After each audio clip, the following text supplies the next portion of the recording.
Sorry, আপনাকে কেন মারবো? আপনার তো এখানে কোনো দোষ নাই। যাকে আমি 5 বছর ধরে ভালোবাসি, যাকে আমি জীবন চেয়ে বেশি বিশ্বাস করেছি, সেই তোমাকে ধোকা দিয়েছে।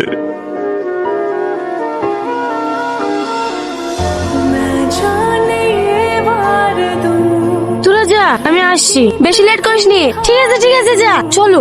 আমার জামা কাপড় সব ব্যাগে ভরে নি।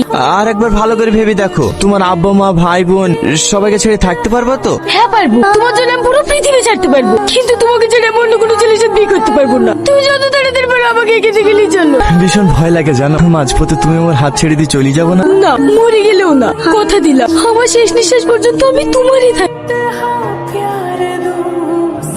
পৌঁছে গেছি ভাই। হ্যাঁ বাবু তুই চলে এসি মধু। আর সকাল থেকে জন্য ছটপট ছটপট করছিল তোকে ডাকার লেগে। বাড়ি এসে তো ফোন করে জানাবেন নি। কষ্ট তো খুব ভালো লাগে না? কি হয়েছে মধু?